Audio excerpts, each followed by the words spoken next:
Все, изображение появилось.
В другой ноутбук. Подожди, заработало. Блин, что за фигня? Английский.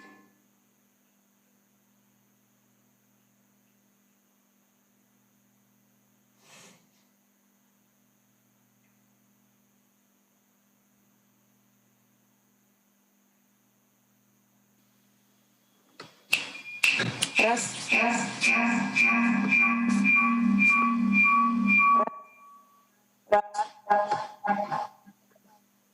Идет.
Все, сейчас закончим. Раз, два, три, четыре. Так, что мне тут? Здесь ничего, да? Окошко прикрыть. Раз, два, три, четыре.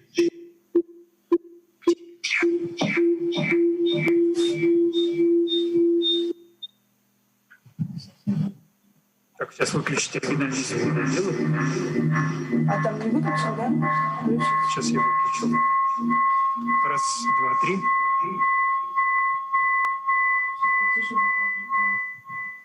Раз, два, три, четыре.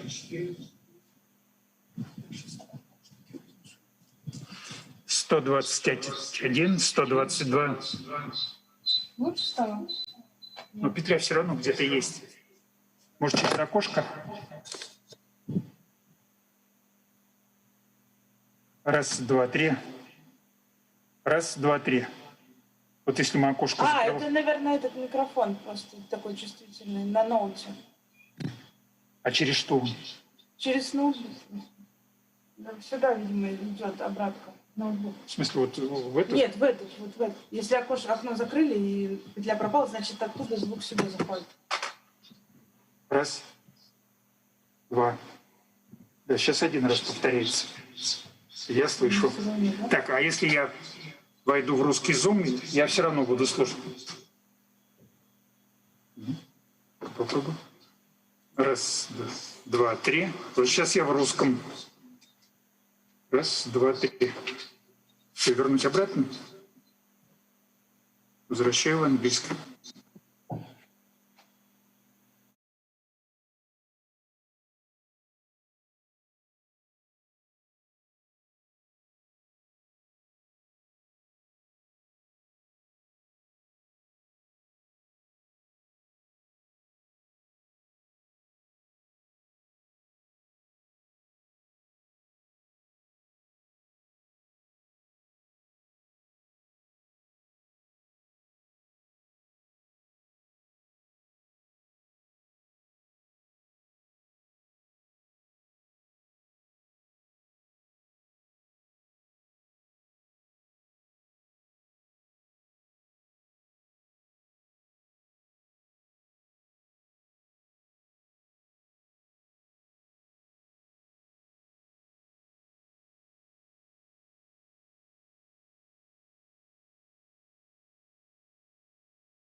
Мы ничего не видим.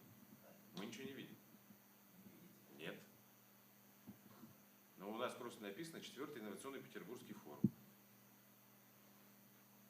Что начинается?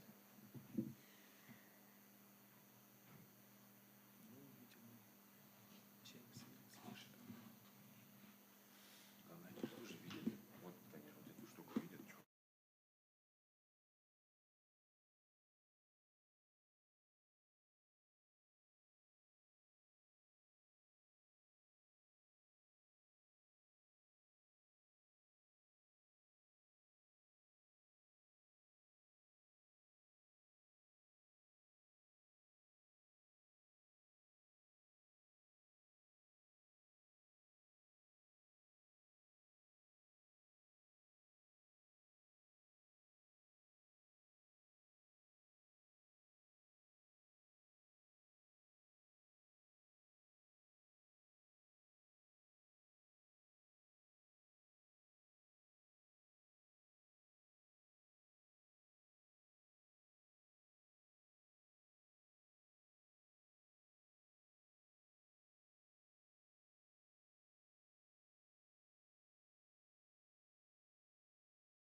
Что делать?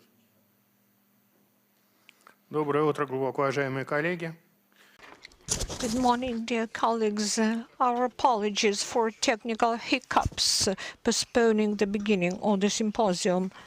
I would like to thank those who got connected to us.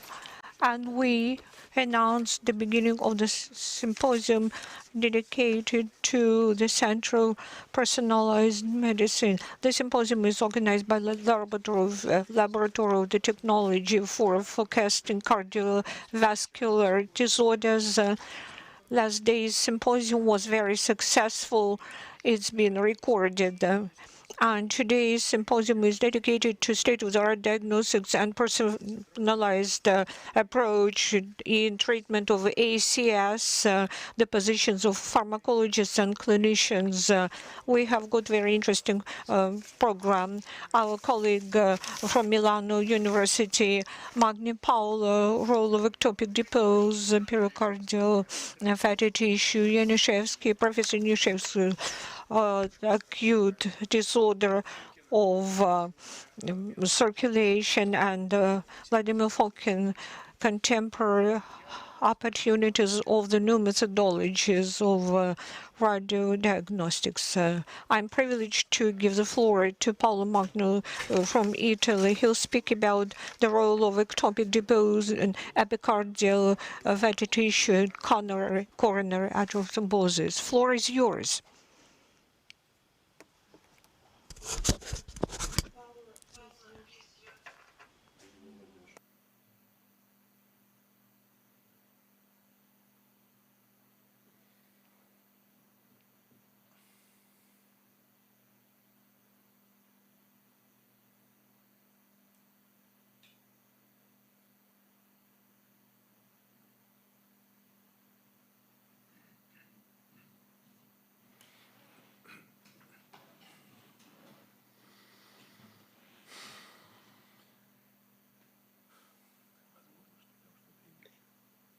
Just let me know when I start.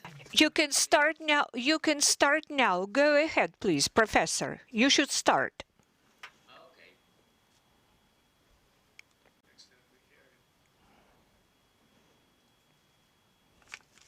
And show your screen. Yes. Good. Okay. Can you see the change of the slides? Yes. Yes, we do. Okay. Good morning. Good morning from Milan, Italy. I'm Paolo Magni, and I wish to thank the organizing committee for this very nice invitation to this Congress. The topic of my presentation is the role of ectopic dysfunctional adipose tissue, especially epicardial adipose tissue, in coronary atherothrombosis. So I will start from some consideration about the role of the visceral dysfunctional adipose tissue in the pathophysiology of cardiovascular risk and disease, and then I will move to the specific ectopic adipose tissue located in the heart, which means the epicardial adipose tissue and perivascular adipose tissue. Of course, all of us know that dyslipidemia is one main cardiovascular risk factor for atherosclerosis. And of course, here you can see the main lipid markers, and they can be complemented with additional lipid markers like Lp(a) and so on. And of course, this is going to be within the context of other genetic and environmental risk factors. However, we do know that this is not enough to explain and to justify cardiovascular risk, atherosclerotic cardiovascular risk and disease. And so the concept of residual cardiovascular risk emerged, which means that we have additional factors that individually can be major players in the generation of atherosclerosis. Within this context, the adipose tissue for sure has an important role. Here you see, I'm not going into the details, but you can see the most important interactions, physiological and pathophysiological interactions of adipose tissue with the different organs and physiological functions. What is important for us is especially the interaction with the cardiovascular system, where the adipose tissue is, through its products, is able to regulate blood pressure, endothelial function, heart muscle contractility, as smooth muscle cells function, proliferation, and migration. Moreover, of course, the adipose tissue has a major role in cardiometabolic management and metabolism. We now know, of course, that the adipose tissue is not just a storage organ for energy in the form of triglycerides, but of course, it is able to produce a wide range of molecules by, let's say, by true adipocytes and many other cells which are present in the adipose tissue. So we have on the right a long list of the so-called adipokines, and on the left a long list of cytokines and cytokine-like proteins. Clearly, the combination of these two sets of secreted proteins is different according to the location and the type of adipose tissue, and also the condition, whether it is a physiological adipose tissue or whether it is inflamed, dysfunctional adipose tissue with many more macrophages and so inflammatory cells which are able to produce these pro-inflammatory cytokines. So the two main adipokines are leptin, as you know. Leptin promotes satiety physiologically, increases energy expenditure, but at high concentrations it is pro-inflammatory. On the other hand, we have adiponectin, which is the so-called good adipokine. It promotes insulin sensitivity, increases fatty acid oxidation. It is anti-inflammatory, anti-atherosclerotic. Unluckily, in obesity and diabetes, leptin is elevated, while adiponectin is very much decreased.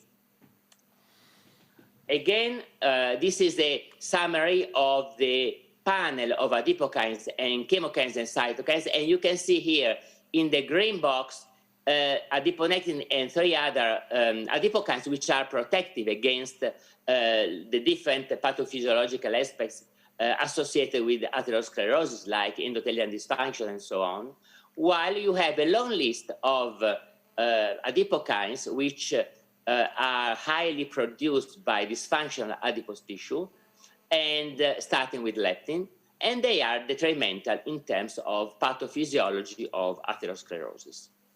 When we go to the adipose tissue, anatomically we have several different compartments with different biology. You well know that we have a subcutaneous compartment, omental and mesenteric compartment, which are accounting for the so-called visceral adipose tissue.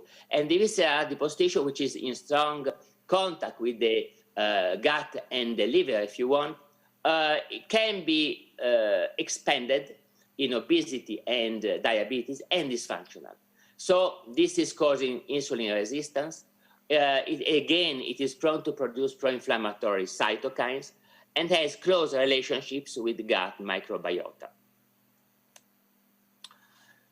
So before going to the epicardial tissue, we need to spend a few minutes on the biology and the pathophysiology of the visceral adipose tissue, which is depicted here. Okay, and you see here the close anatomical and functional relationship with the intestine and the liver. So what happens here is that this dysfunctional adipose tissue is secreting large amounts of free fatty acids, which go to the liver. They go to the to the skeletal muscle cells, and here they produce insulin resistance. They promote inflammation and a pro-atherogenic profile with reduced HDL and increased small dense LDL. However, this is very much important because of the direct effect on the vascular system. So the adipose tissue is able to directly send free fatty acids to the vascular system along with the elevated levels of pro-inflammatory cytokines like interleukin-6, like TNF-alpha, and this leads to several different types of dysfunction, which we are going to consider later on. Clinically, we all know that the increased visceral adipose tissue and its dysfunction is very much related to the metabolic syndrome, which is a series of cardiovascular and metabolic components, as you know, leading to insulin resistance, type 2 diabetes mellitus, hypertension, and taken together, greater cardiovascular risk and metabolic morbidity and mortality. Now, the problem is that today, we can see this type of dysfunction also in children and young adults, which means that we need to start earlier to considered in life to consider this type of derangements. This is a study we conducted with Professor Catapano a few years ago, and I think this is interesting to observe that this is a male cohort, and you can see here that the ratio between leptin and adiponectin in the circulation is correlated, directly correlated with the intima media thickness of the carotid as a marker of subclinical atherosclerosis. Of course, this IMT is age adjusted because, of course, over life you have an increase of it. But still, this is a strong predictor of this type of subclinical atherosclerosis. Again, leptin goes up and adiponectin goes down when you have visceral obesity. So indirectly, this is an index of visceral obesity. Let's move to the Depicadial adipose tissue, EAT. You can see here a diseased heart with even this is a broken part of the heart, and the adipose tissue in yellow is very much abundant. This is a panel showing the anatomy of the adipose tissue surrounding the heart. Okay, so you can see here in red the myocardium, and then close to that you have this yellow layer, which is the epicardial adipose tissue. It is not only close to the myocardium, but it contains some segments of the coronary arteries.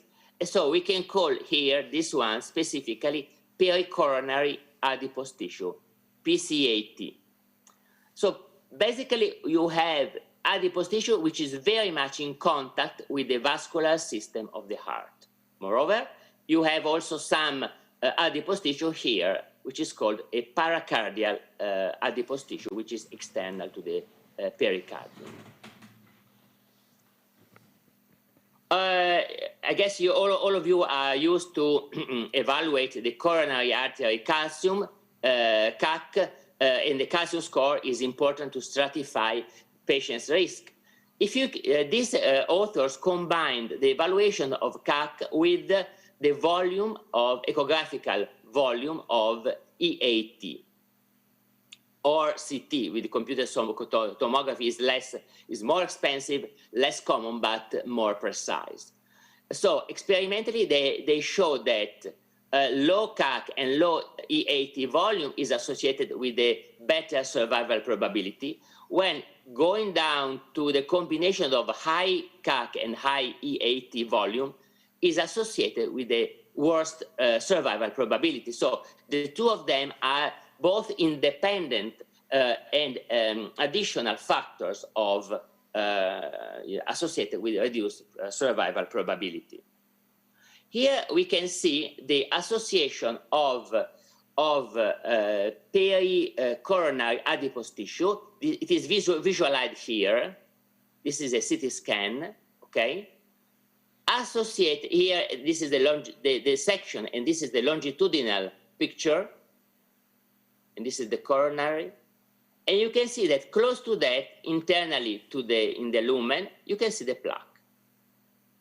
So it is very interesting to see the association of perivascular coronary adipose tissue, which apparently should be dysfunctional, with a local increased formation of plaque.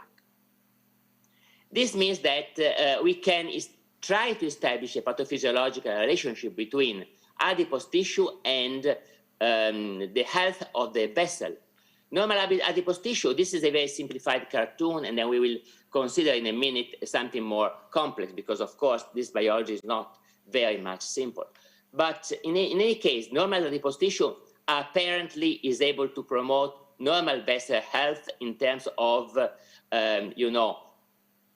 sending anti-inflammatory adipokines like adiponectin and cytokines.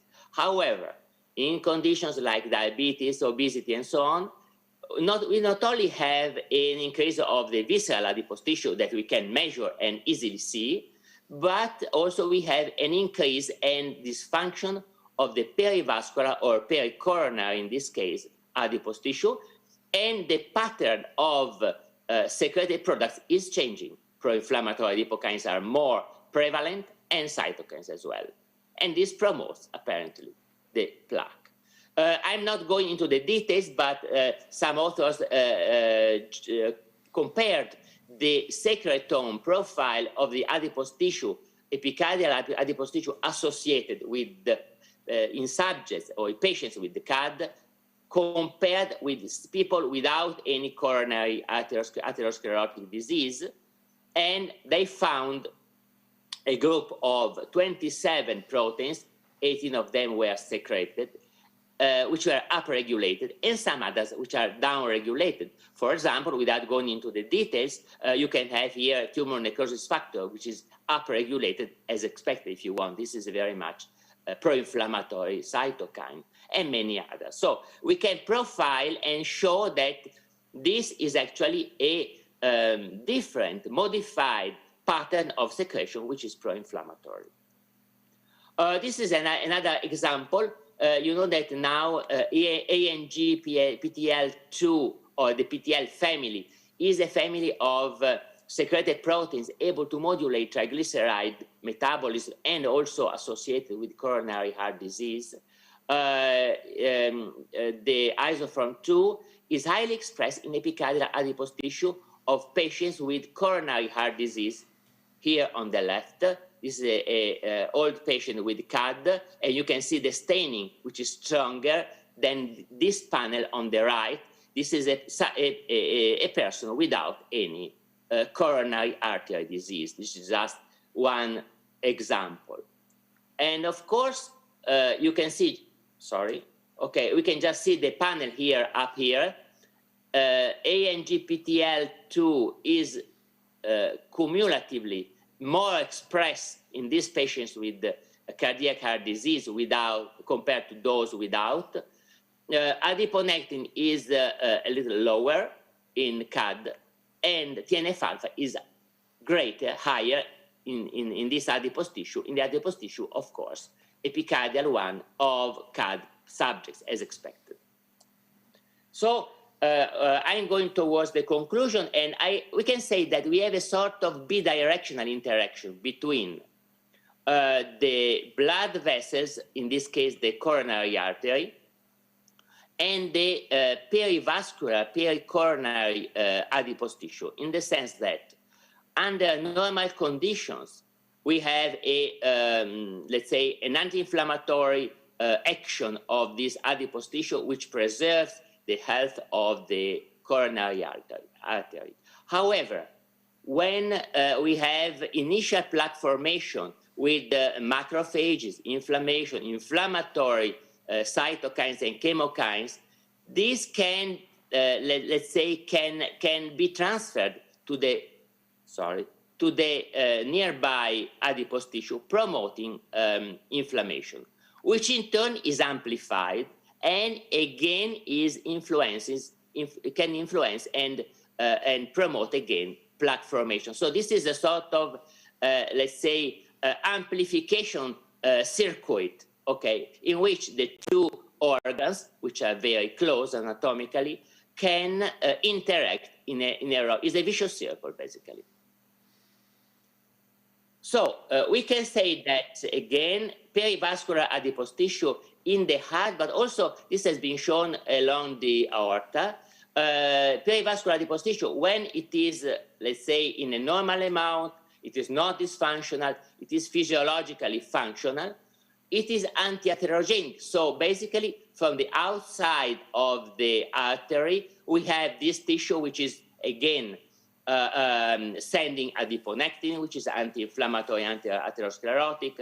It is able to produce nitric oxide, IL-10, which is an anti-inflammatory cytokine. So basically, some normal adipose tissue is good around the vessels to promote health. However, when this adipose tissue becomes pathological, inflamed, expanded, like in diabetes and obesity, there is a reversal of the secretory pattern towards a pro-inflammatory profile. And so basically we can talk about atherosclerotic plaque as the combination of, let's say, factors present in the lumen, i.e. Elevated LDL cholesterol, oxidated LDL, and so on, but also factors from the outside of the blood vessel, namely the dysfunctional adipose tissue. So I'm going to conclude with this picture, saying that, okay, we have the endothelium, we have the muscle cells here, the smooth muscle cells, which are very much modulated by the adipose tissue in terms of proliferation, migration close to the intima, and so on, and the adipose tissue here. So 1, 2, 3 cell types interact one to each other. Adipose tissue with the endothelium, adipose tissue with smooth muscle cells, endothelium with the smooth muscle cells. So basically now we can see the plaque as let's say, an enlarged set of players, including the adipose tissue. Very interesting is also the vascular, yes? Sorry. Very interesting is also the modulation of the vascular tone by the adipose tissue, which means that not only plaque formation, but also contraction or relaxation of the vessels is also modulated by the adipose tissue. And this is very much important in other, let's say, acute coronary symptoms like angina.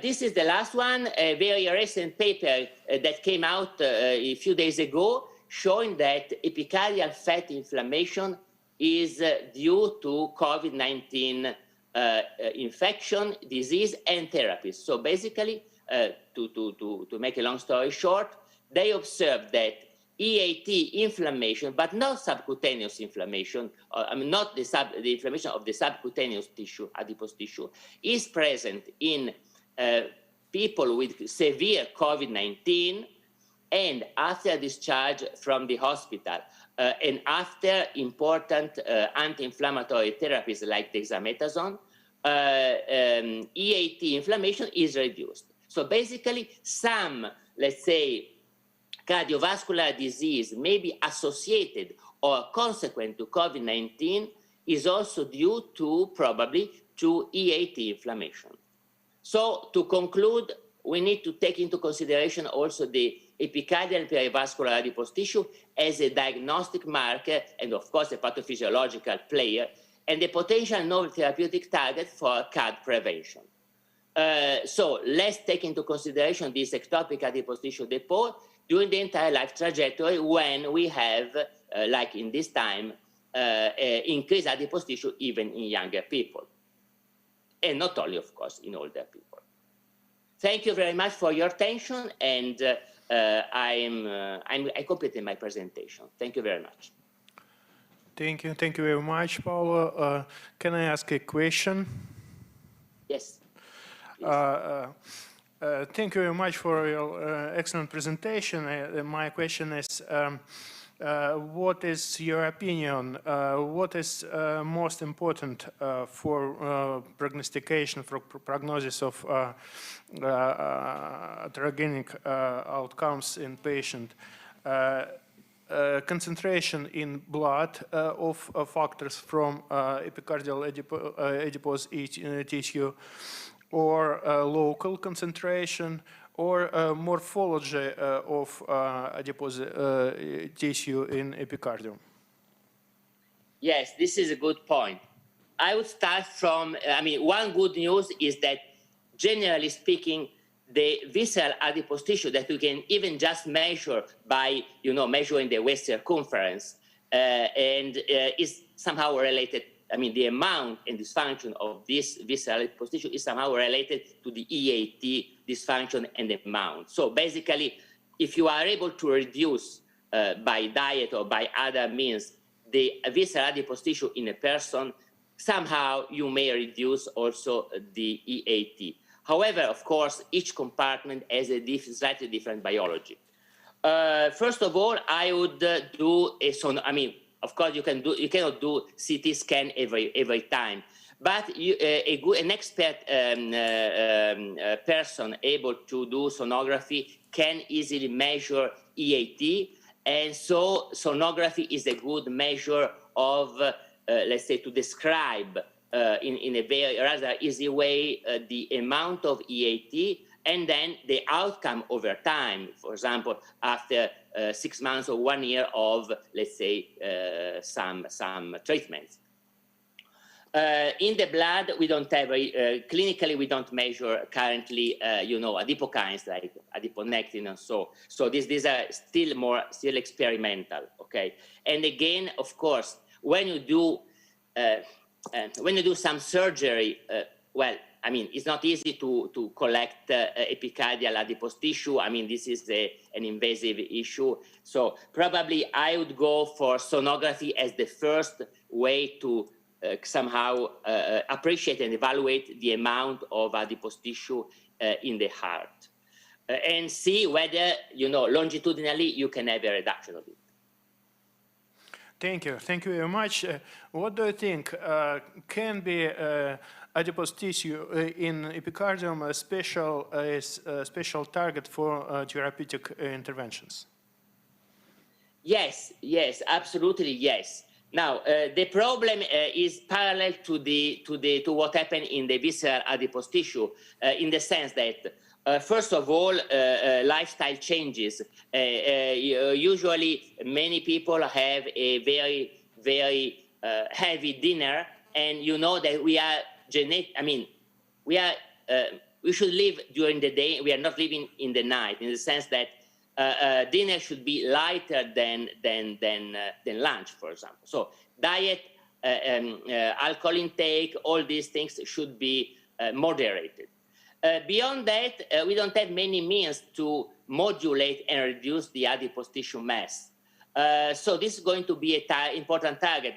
Who knows, maybe in the future we will have drugs targeting, PPAR, alpha, gamma, and these orphan receptors, which apparently are very important in the modulation of the adipose tissue expansion. This might be a possibility. In any case, what is apparent is that if you have the vessel wall, basically you don't have to think only about factors that are in the circulation, like, for example, prothrombotic factors, aggregating platelets, or lipids, of course, LDL, but also you can have something from the outside, which is the adipose tissue. So it's an additional view of the, of the disease of the artery vessel. Thank you very much. Yes, thank you. Thank you. Do you believe that we can switch the pathogenetic way to anti-atherothrombotic way? Sorry, I missed the first part of the question. By intervention targeted for adipose tissue, like diet, something. Intervention, do you believe can we switch the pathogenetic way to anti-atherogenic way? Yeah, this is a very important point. Now, you know that most of the people working in the adipose tissue, they are sort of I don't say even alchemist, our goal is to switch from white adipose tissue, which is inflamed, to brown or beige adipose tissue, which is full of mitochondria, burning energy and producing good cytokines. Well, we are a little bit far. This can be the goal. This is a very excellent point, not just reducing the adipose tissue, but changing the biology of the adipose tissue locally. Experimentally, there are some options. In the clinics, it is very difficult, but this is the goal. The final goal is to switch the biology of the adipose tissue. This is an excellent point, yes. Thank you very much. And we get down to the next presentation by Professor Yanishevsky Almazov Center, Development of Algorithm of Decision Making in Acute Neurological Conditions. Distinguished colleagues, we continue our work today we'll discuss the way we can render emergency aid to patients with disorders of brain circulation. When we meet a patient who has fallen ill and he has got acute focal neurological symptoms, we are fully aware that if we render emergency aid, we'll remove those symptoms. Which are the current ways of medical aid here?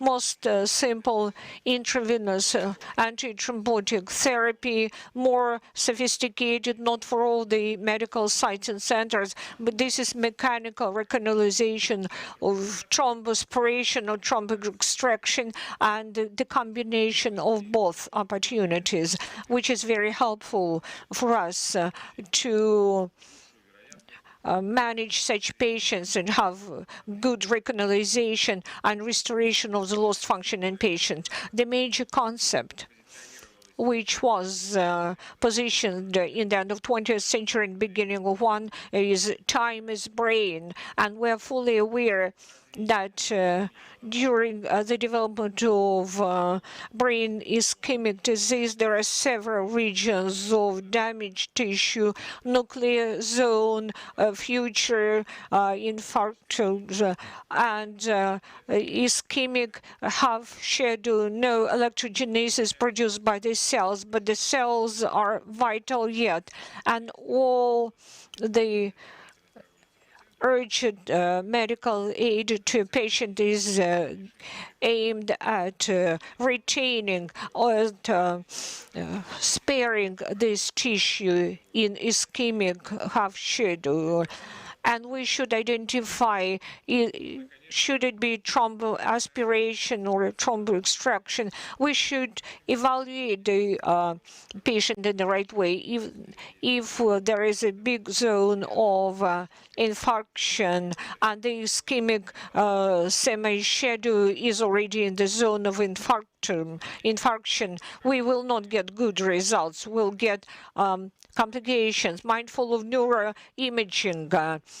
So let's say we diagnose stroke. Oftentimes they say it's clinical diagnosis, without any doubt. This is clinical diagnosis. If we have CT, then it's a clinical diagnosis. But there are lots of tripwires here, like speech disorders, conscience disorders.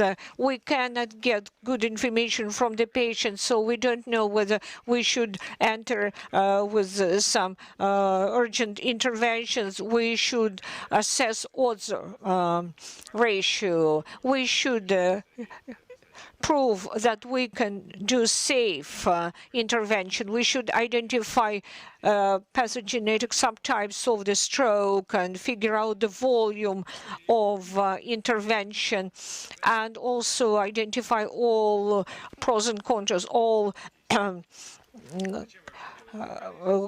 just thrombolysis. Patients with thrombolysis have got lesser risk of invalidization, and their life expectancy will grow. In 2021, the updated guidelines came up on screening of patients for medical aid. General position is the following: patients with acute ischemic stroke, which were administered to the hospital within the first 4 hours, it should be intravenous thrombolysis, and only a thrombolytic is outapplied. Very high level of evidence. The average frequencies of the therapy depend on how soon the patient was administered to the center, whether neurological service will rapidly do the examination and neural imaging and make a decision. Here you can see a distribution into frequencies in different countries of Europe.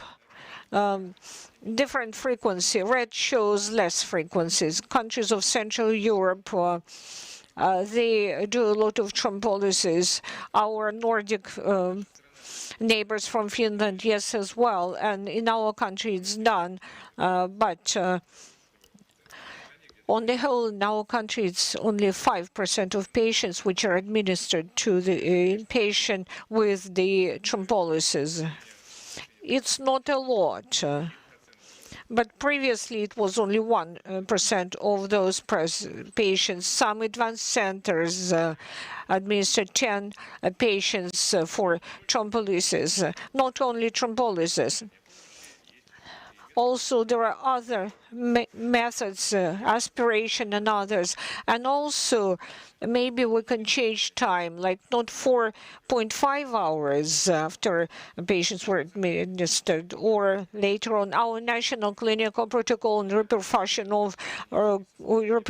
of clinical stroke tells us which are the cases when it's possible to do this. And there are two principles for them. To do that for maximum number of patients and as rapidly as possible. Maximum number in our country is about 5% out of the total number of patients. It's not a lot. We should have more patients on thrombolysis. There are several approaches. More generic, it's standardized approaches, how we select and screen patients for emergency intervention depending on the degree of severity of stroke. And there are several algorithms. First, patient is administered with mild stroke, less than 6 scores on the scoreboard. The specialist says it's clinical stroke. If the time from the development of acute focal neurological symptoms is less than 3 hours, it's enough to have CT. If there are no contraindications, then we'll go with thrombolysis. If it's more than 4.5 hours, or another point, time unknown, then we do CT of brain, look for contraindications for perfusion therapy, don't find them, and then we do CT in perfusion mode, and we see whether there are any reasons and grounds to assist the patient with the disorders of perfusion. Patients scored 6 points and more is 6 hours and more. First we do CT, then CT angiography, and between CT native and CT angiography, we can start the treatment. And then on the thrombolysis therapy, then we might refer the patient to endovascular surgeons for more intervention. 6 hours, so we do CT of brain, CT angiography, and patients outside the 6 hours window, up to 6 hours. It's a standard for us to do that. Patients with more than 6 hours with manifestations of acute stroke, but not up to 24 hours. Then we do simple CT angiography, and CT in perfusion. If we open occlusion, we can help patients. We do screening of patients. If it's more than 24 hours, it's just CT only, and this patient will not undergo endovascular intervention. When patients are administered to the hospital, there are several strategies or algorithms of thinking where those patients should be referred to. In Western Road, there are thrombolytic centers, dedicated thrombolytic centers, and reperfusion therapy with endovascular intervention. Here they are called primary vascular unit and regional vascular center, whereby it's possible to do thrombolysis and endovascular intervention, where the patient should be referred to the regional vascular center or to the primary vascular unit. At the end of the day, such scenarios could happen. Let's say if the distance to a thrombolytic center is very high, very long, so the patient should be brought to the regional vascular center. If thrombolysis center is in the nearby and the regional center is very far away, so first the patient should be referred to the primary vascular unit, do the primary examination, maybe thrombolytics, and then he should be referred to the regional vascular center for thrombolytic intervention and reperfusion. If centers are very close to each other, then patient should be referred to one center or just right away to the regional center. Well, there are some peculiar characteristics. Maybe if the patient is young, he should be referred to regional vascular center. If we see the development of acute stroke, so it should be thrombosis or a major artery occlusion. If they were transitory ischemic attacks, the patient should be brought to the regional vascular center because there is a source of embolization or multiple vascular lesion bringing about transitory ischemic attacks. All the other patients could be brought to the primary vascular unit. Everything we discuss is a very simple screening of patients for thrombolytic therapy. And in point of fact, since long way back, the concept of screening patients on CT referred only to 3 hours since the moment of development of the symptoms. The period between 3 and 4.5 hours appeared later when the total algorithms of different thinking was just developed. There are different methods like diffuse weighted MRI showing the potential future nuclei of infarction, and MRI showing the zone of impaired reperfusion. When there is a big difference between both zones, as you see here, then there is the discrepancy zone, and we can do this perfusion. There are some figures and statistics for us to screen the patients. Ratio to tissue volume with critical hyperfusion to the volume of nucleus of ischemic more than 1.5. The volume of ischemic nucleus should be less than 70 milliliters. The volume of tissue with the express delay of the transport of contrast, so it's more than 10 milliliters. If we see such patient, we can select him for antithrombotic because diffuse 2 study, for example, shows that after thrombolysis with ischemic semi-shadow, the number of patients with residual invalidization were 44%, but without antithrombotic therapy, the number was much larger, 67. We should select patients and do thrombolysis. Another thing, is it possible that tardive thrombolysis is better than the new one? ECAS-3 trial showed that patients were screened in the symptoms within 3 and 4 and 5 hours when there was the ischemic semi-shadow zone. So the results for such patients was better than for the patients who were in the window of 3 and 4 hours, but it was only CT zone. There is the zone of impaired neural function. It actively correlates with clinical symptoms. It's more severe clinical symptoms, but we revasculated the vessel and symptoms subsided, and the result was better. Tardive or later thrombolysis brought better outcomes than the early one. There are some peculiar characteristics when we take decisions on severity of stroke. Thrombolysis is an intervention. It has got some risk of hemorrhagic events. So in small strokes, thrombolysis should not be made. That's what something, but it's not correct. They think it's small stroke, no hemorrhagic events. That's what they think. But they might be wrong. When we discuss patients with small score on stroke severity score 4 points, whether we should do it or we should not, we should keep in mind that there are some specific groups of patients with disorder of one function, like speech disorder only. as to, and there are 3 points in the score, in the stroke severity score, like mild stroke, but this is a very severe condition. The patient cannot speak, so thrombolytic therapy should be done on the patient, irrespective of the fact that he has got low score.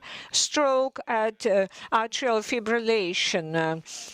NOx, this is one of the causes of delay with decision-making. If the patient is on the NOx, so the instruction says no thrombolysis for such a patient. But now we know that it was not just accidental, that it was a stroke in the patient who was on NOx. If there was disruption of NOx administration, maybe that caused embolia, and then the patient cannot tell us anything because there is speech disorder, then we'll have to identify the concentration of NOx in the plasma or apply antagonists. There are antagonists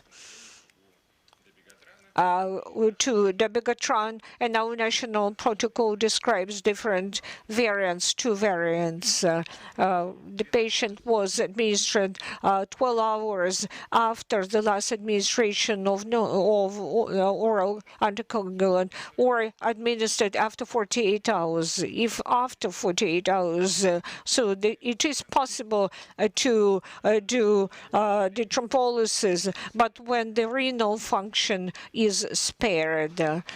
It's a 48 hours and normal renal function, so it is possible up to 48 hours. Again, we identified creatinine clearance, but we need looking at markers like thrombin time for dabigatran, then we can do thrombolysis. If thrombin time is normal for factor 10 inhibitor, we should identify anti-10 activity. If it's normal, then we do this therapy. If it's less than 12 hours, only one position. Patients on the dabigatran should get Adipose and patients on factor 10 inhibitors, we will not do antithrombolic therapy on them. All those ideas were confirmed and supported this year by the guidelines of Association of Heart Rate Association. First, we should identify the level of NOx in plasma, the time when the patient last was administered. That in dabigatran is possible to apply deroxadumab to do electrophoresis. There is the data from German registry. After deroxadumab, no complications, no hemorrhagic events. Mortality at edaruximab is very low in patients who were on thrombolysis after edaruximab, and the median of improvements was 7 points on the score on stroke severity points. So most patients were treated in a good way. The rationale of all those events is such that under regular administration of NOx, it's not possible to do thrombolysis in a routine way. We have to screen patients, and if patients are compliant and adherent to the treatment, then we can use thrombolysis on them. Another important thing, the patient woke up with the manifestation of stroke. The patient doesn't know when those symptoms developed. Time is brain concept is replaced by pictures brain or images brain. By imaging, we'll try to identify the length of the stroke. I'll show you whether it's possible or not using imaging. 1/3 of all the patients administered with stroke, they don't know the time of the onset of the symptoms. Patient might live on his alone, or there's no one next to him. He wakes up and he's alone. And also there's the concept in the algorithms of decision making. It's the comparison of changing of the signal from the sites in DWI and in flare. If it's DWI, there are lesions and no lesions in flare. So the time since the onset of symptoms is considered to be less than 4.5 hours. So the patient will be recommended for thrombolysis. Guidelines of 2021 say that if it's only CT, then on the basis of computer tomography, we cannot make a decision about thrombolysis at nocturnal stroke. Only MRI can help us. Wake up trial. We screen patients with nocturnal stroke, and study shows that if we screen patients in the right way for thrombolysis, the chance of the healthy person who woke up with this stroke is increasing here. On the average, patient who woke up with stroke does not get thrombolytic therapy. Another recommendation for such groups of patients. That is also the guideline of 2021. If the patient wakes up and we know there is the discrepancy between DWI and flare, so there will be intravenous thrombolysis of leucoplasma, or a patient wakes up, calls an ambulance arrives, sometime lapses, and neurologists and anesthesiologists are concerned that a lot of time has passed since then.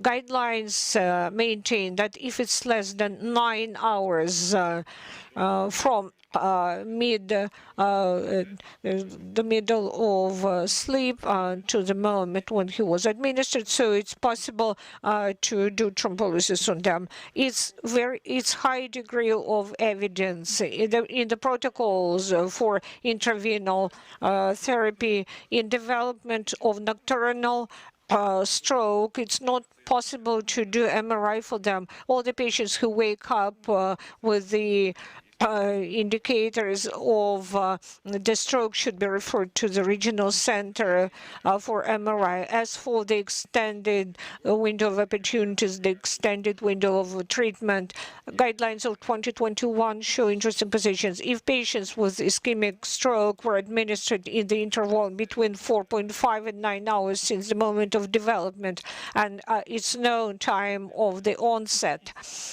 and there is a discrepancy between perfusion and the volume of mean lesion zone on CT and MRI, and it's not possible for some reason to do mechanical thrombectomy, then it will be intravenous thrombolysis by alteplase.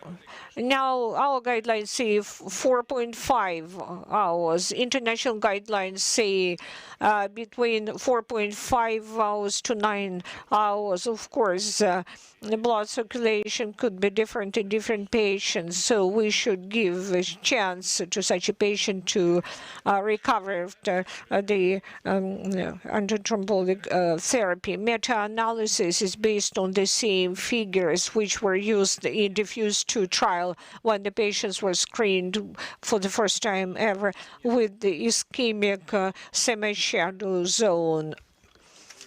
And as the result, we'll receive the increased number of patients who will be practically healthy after the stroke, although they were in this time window between 4.5 and 9 hours. Also, it's endovascular therapy when there are disorders in brain circulation outside 6 hours window.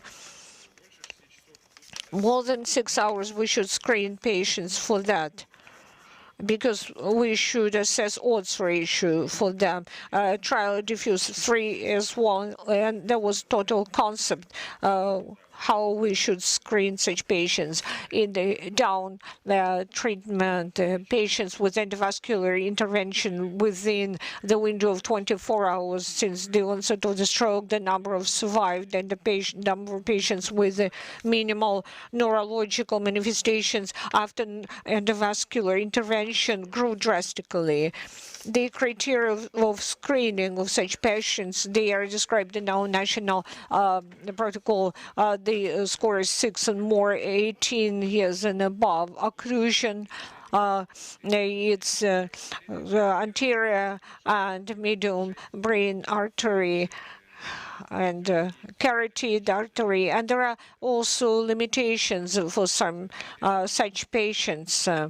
But there were several trials when there were 4 and 5 scores, the aspects scoreboard, and yet it was very good outcome and very good. Those were the patients with good collateral circulation, and here it's the age and the degree of severity on NIHSS scoreboard, and the age, it could be 50 cubic centimeters for people above 80. We should look at the neurological risks, of course. Oftentimes they say that it's possible to do embolic extraction without thrombolysis because this is well-equipped center, so you can do this or that. But we think that there could be endovascular treatment with or without prior intravenous Adipose for acute ischemic stroke. There were different cases. And in this trial, the sites were participating, which were previously participating in a more clean trial. And here are the results. Combined therapy entailed the situation that there were less mortalities by 15%. And also the increase by 15%, the number of patients quite independent with normal neurological symptoms. First, we should screen patients for thrombolysis, and then we can do embolic extraction.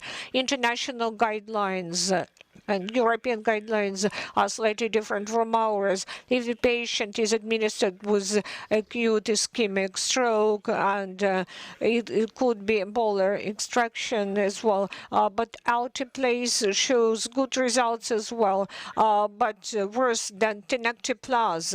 But tenecteplase is not allowed in our country as trombolytic in stroke, but in future maybe we'll use it as well. Clinical case, patient is administered to our center, onset of symptoms 325, then in the scale 9 points, so we can do any intervention.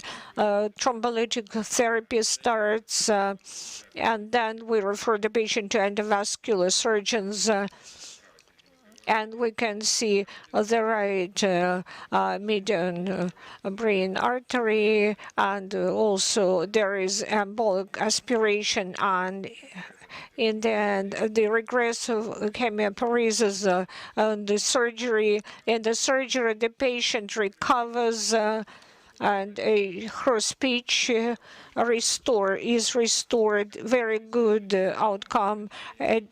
24 hours after, very small ischemic part after CT. Perfusion CT doesn't show big differences in perfusion of the brain matter. We restored normal blood circulation. Another clinical case, patient 61, stroke and coronavirus administered to our center during the development of stroke. Also, he had seizures. So with guidelines might say if there are seizures, so no antithrombotics. Seizures might be a manifestation of a tumor or hemorrhage, but we should do imaging. In the imaging, we don't see tumor, we don't see hemorrhage. 9 points on aspect scoreboard. In the lungs, pneumonia and seizures periodically repeating. We reverse them by valproic acid. Severity point is 15, very high. It's the borderline between medium and severe. Blood count shows inflammation.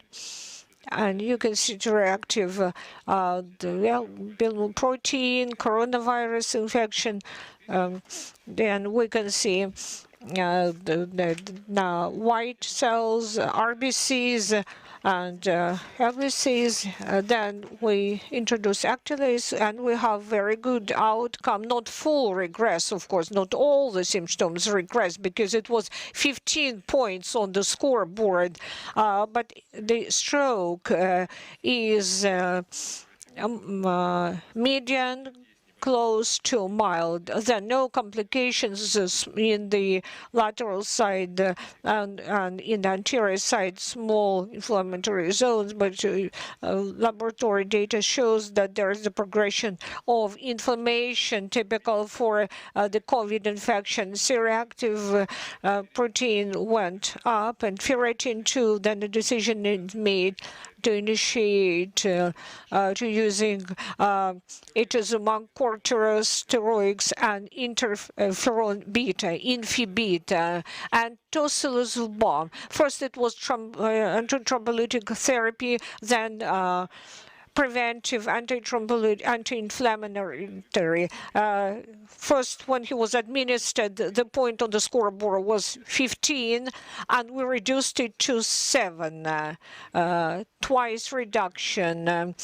And patient was risk 5, bedridden patient went down to 3 on MRS point. That means that the patient is not bedridden anymore.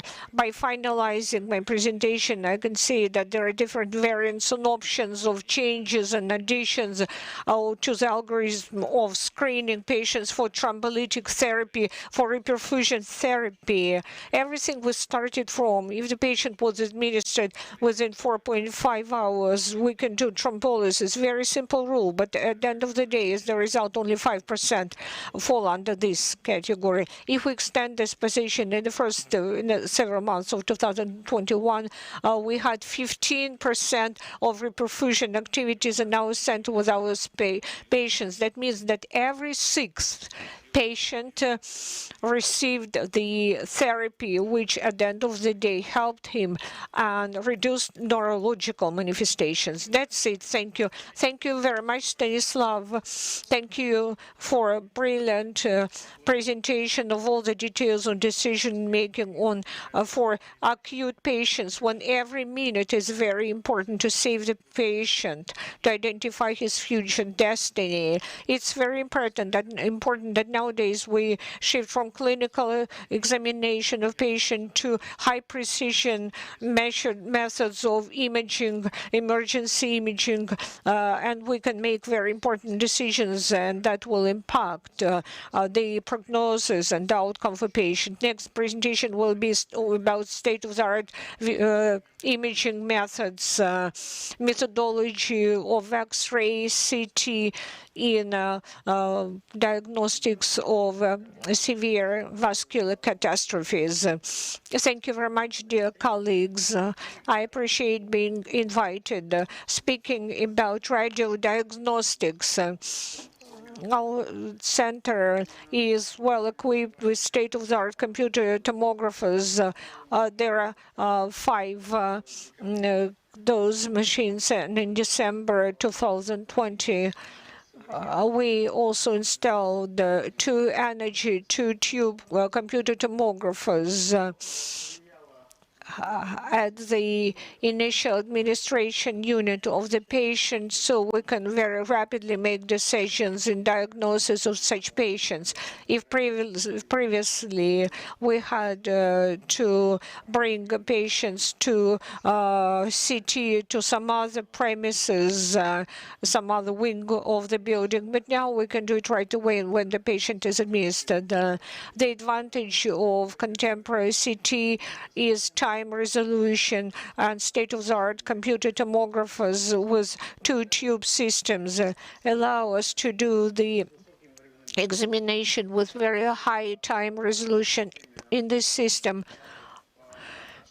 It's enough to have the turn by 90 degrees, and we have 67 milliseconds time resolution, and there are 192 detectors. Over the time, we obtain 250 CT slices.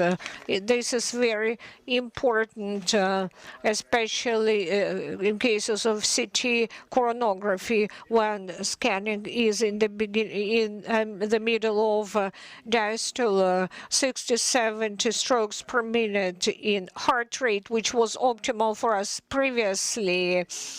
It's 200 milliseconds the end of the cycle, and 125 milliseconds was time resolution, which was enough for us.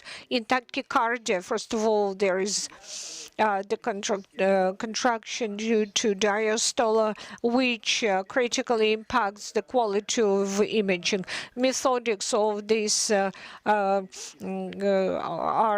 CT and others, and I'll speak about all of them. First of all is the assessment of calcinosis and adipose, about which there was wonderful presentation by Paolo Magni. It's also assessment of left ventricle function. We use CT to assess the functions of patient, and we can replace echocardiography as well. It's CT cardiography with primary examination of the patient and post-examination. After different interventions, stance is the assessment of ascending aorta and tissue assessment using 2 images. Assessment to identify thromboembolia of pulmonary artery, and ECV,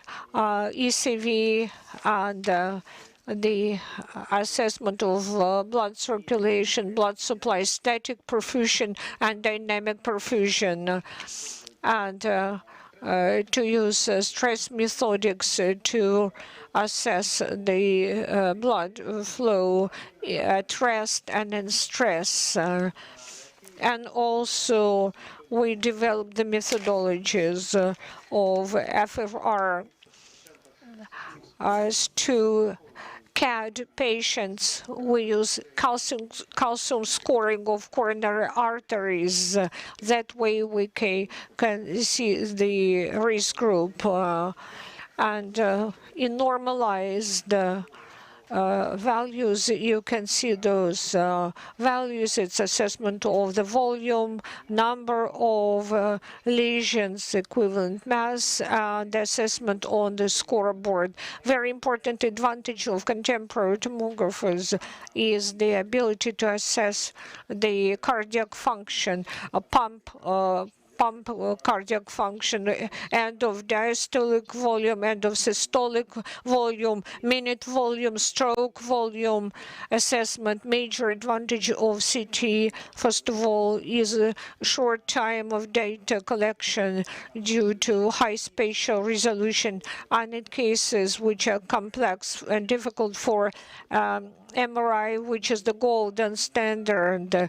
In case of non-contact myocardium, the imaging and segmentation of myocardial cavity on the basis of data obtained is possible to assess the motility of myocardial walls, the change in myocardial walls of thickness, and get different assessments like stroke volume and other indicators.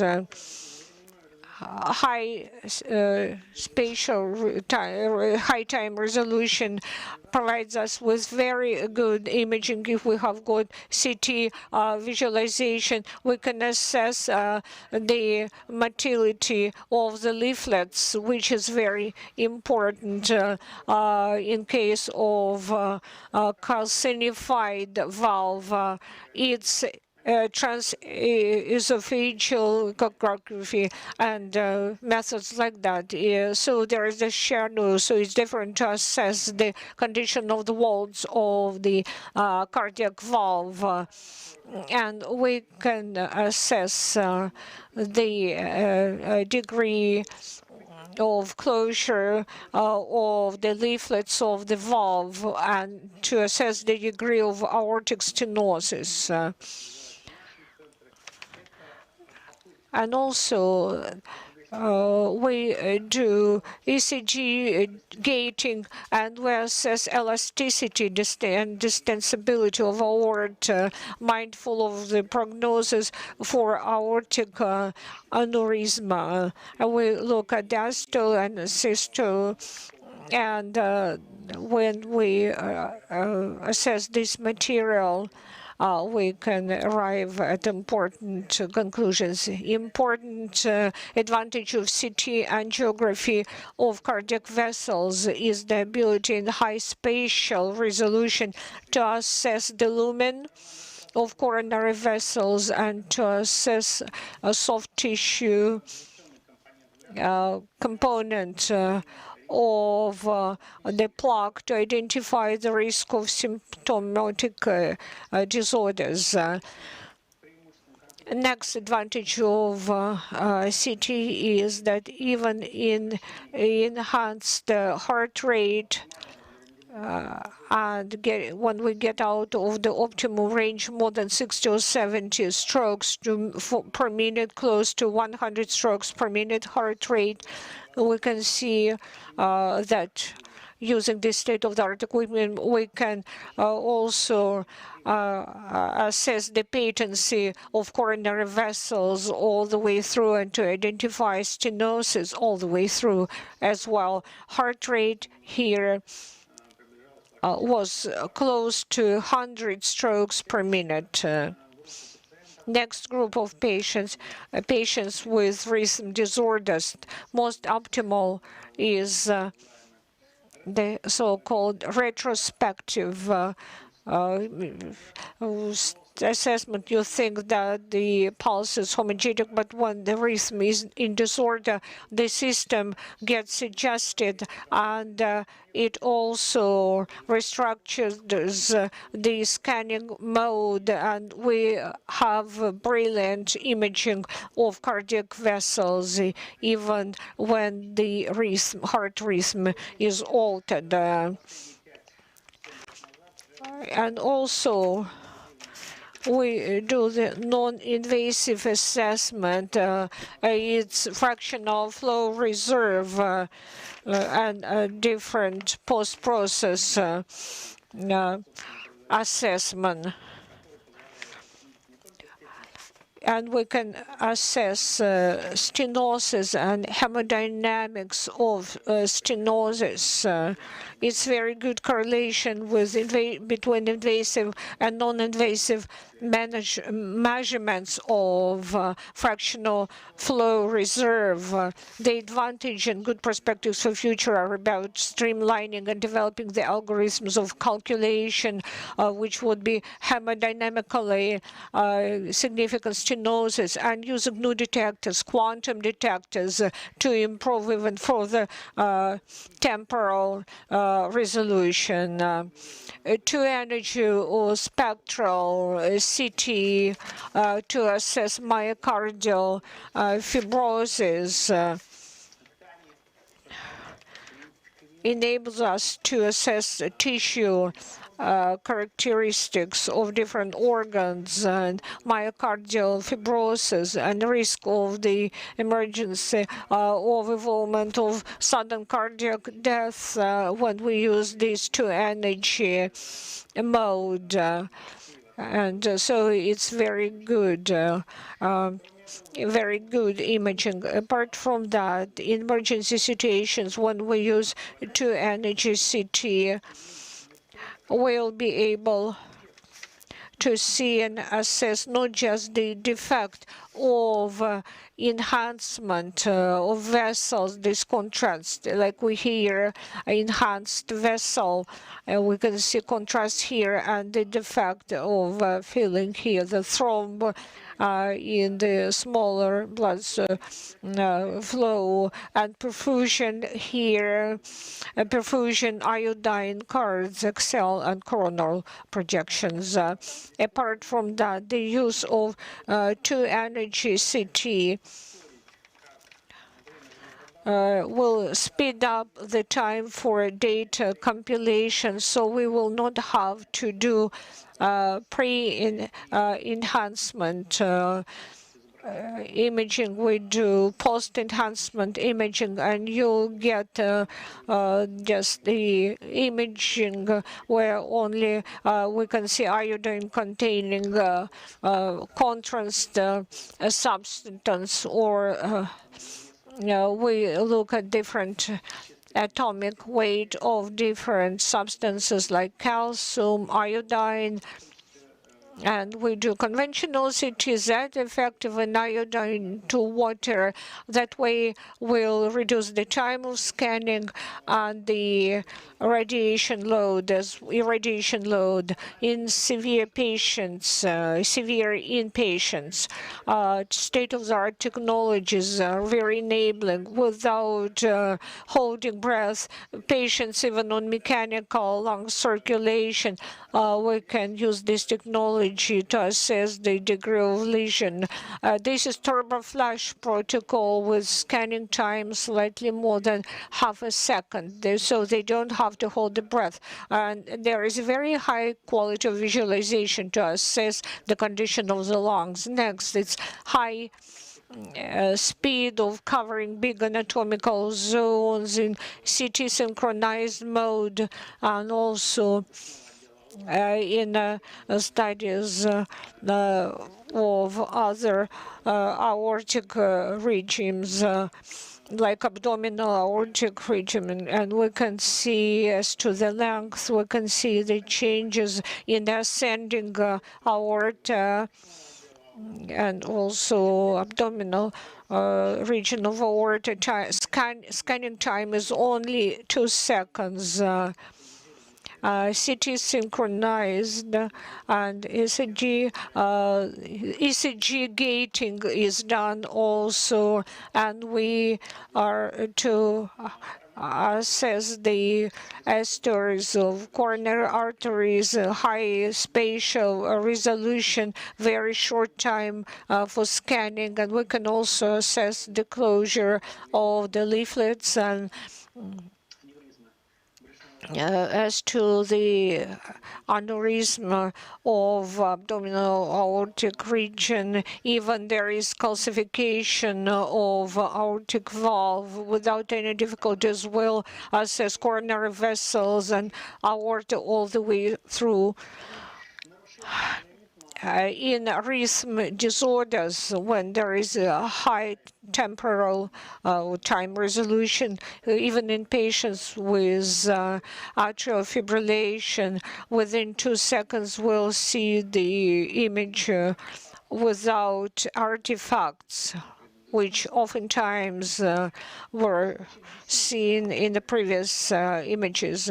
In the case of aortic dissection, using state-of-the-art methodologies and 2-energy CT, we can assess the degree of enhancement. We can see false lumen enhanced and true lumen, and discrepancy of enhancement of coronary vessels from real one. And if it's about enhancement, we can see the false lumen as well, and we can see make assessments, although heart rate is more than 80 strokes per minute. curvilinear constructions or voluminous ones.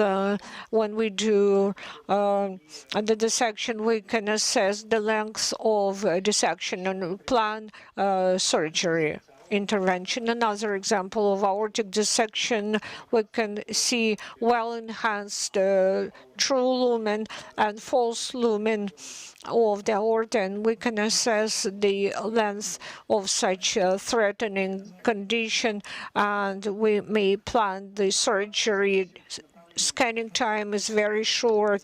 Next direction in CT imaging is assessment of myocardial perfusion. And CT and angiography helps us in two options, like static myocardial perfusion, very much similar to MRI. When there is the accumulation, there is the uptake of enhancement of outcome of the contrast material, and we can image the defect. When there are two tube systems with high time resolution, you can obtain dynamic card map of perfusion tied to the heart rate, and we can see the reduction of the volume control, blood flow in myocardial, stress perfusion, if there is the defect in perfusion, and on the wall, low lateral wall of left ventricle, we can use stress agents. So we can see the reduction of uptake of contrast and the reconstruction using this system bullseye. We can visualize the right artery, and also we're able to assess the blood flow velocity, the myocardial blood volume, the flow extraction, and also to assess perfused capillary volume. When there is a high time resolution, we can see the dependence from the percentage, the phases of cardiac cycle, to assess the way myocardial perfusion is changing all the way through, and mindful of the changing approaches towards CT. Now, coronary computed tomographic angiography is first line therapies, but for some patients there is no past medical history for CAD, so coronary computed tomographic angiography can be done for that. And also it's the first line test to identify abnormal coronary arteries, and patients also reasonable for the patients with known CAD and stable typical or atypical chest pain or angina equivalent even, and reasonable tests for evaluating patients with coronary stents more than 3.0. So it's extended application of CT coronography. One clinical case in our center, it was right coronary artery bypassed. After that, repeated stenting and bypass, and 2 months after, we can see restenting of anterior ventricular artery, and we can assess the patency of coronary centers, their functionality in curvilinear reconstructions, and other transformations. In such a gray zone, it's difficult to say how dynamically significant stenosis is. CT perfusion was done on that patient. As the results, you can see the zone of reduced perfusion and in February, 2 more stents, desks were installed. Control CT doesn't show dissection of thrombosis, and the blood flow was restored. CCTA, one-stop shop like we do it. It's echo and cardiography and CT. We can assess left ventricular and right ventricular function with CT, statical dynamic myocardial perfusion. It could be SPECT as well. An assessment of the lumen of coronary arteries. We can identify unstable plaques, and in the recent publications, we revised the approach and methodology of CT coronography. It's positioned as one-stop shop. When you do everything, assess left ventricular function, coronary arteries, patency, and so on. As to the activity of Almazov Center as regional vascular center, diagnostics of patients with acute disorders of brain blood flow. CT is done on more than 90% of patients. When it's native, CT for patients, especially for patients in the acute period of ischemic stroke, it's difficult to see the first indicators of the reduction of symptomatic indicators because ischemic edema is not full yet. CT perfusion could be done. We had limitations on the volume of the perfusion. It's 20 millimeters of cover,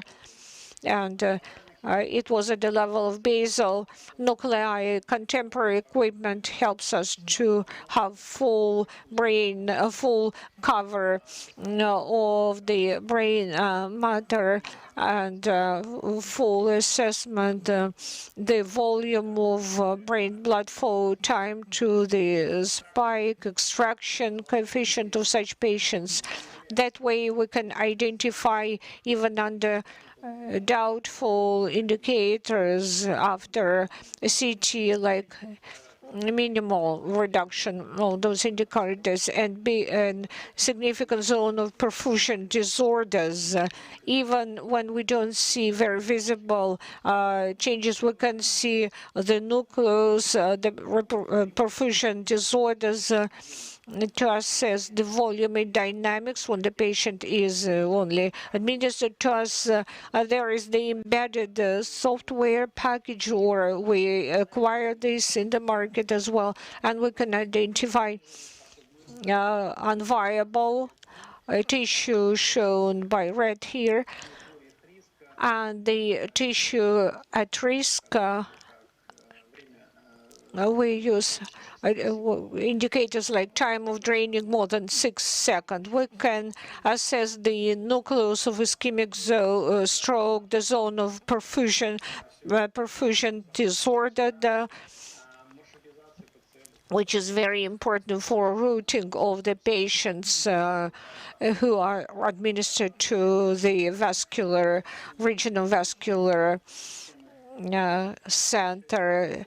And there is a very good system of decision making. It's quite robust. We get the information about the change in indicators even based on native CT to also compare them versus aspects a scoreboard which optimizes the time of decision making.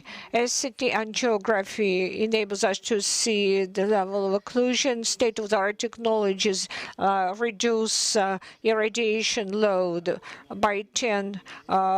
It's about 1 millisievert, and time of scanning is slightly more than 3 seconds. In complex cases, when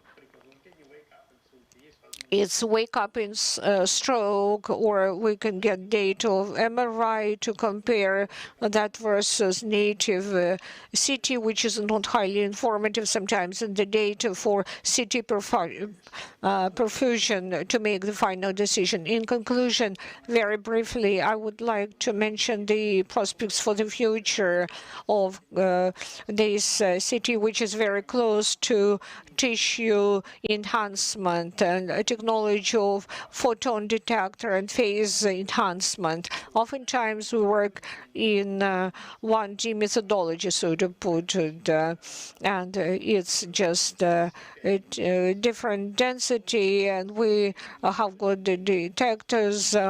We calculate different photons. There is calcium axis, iodine axis, and also fat axis to identify pericardial axis and calcium axis when we can find the plugs, and iodine axis to structure contact-free images. So we can use this tissue approach even in CT, and we do the quantitative assessment of the degree of fatty degeneration of liver, and we improve time resolution from 0.6 to 0.25 millimeters about the patency of the stent.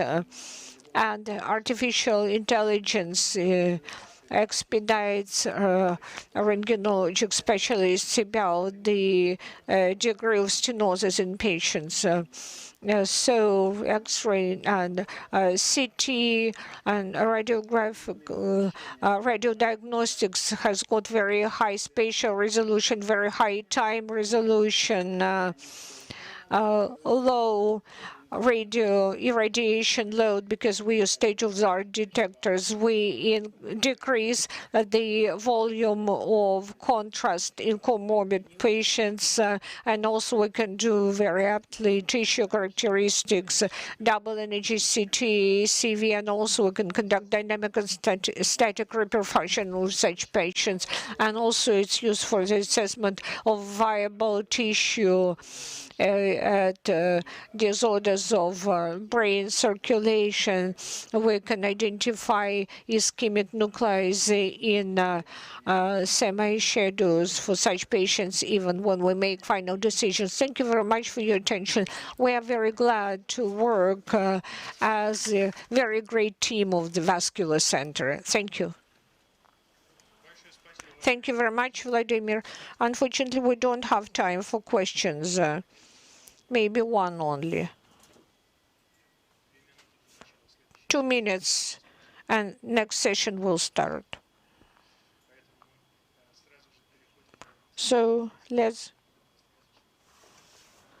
then we'll have to get down to the next session. Thank you, everyone. Thank you for brilliant presentations. Thank you, Paula, who got connected and brilliantly responded to the question. Of course, we'll use them in our research work. Thank you, everyone.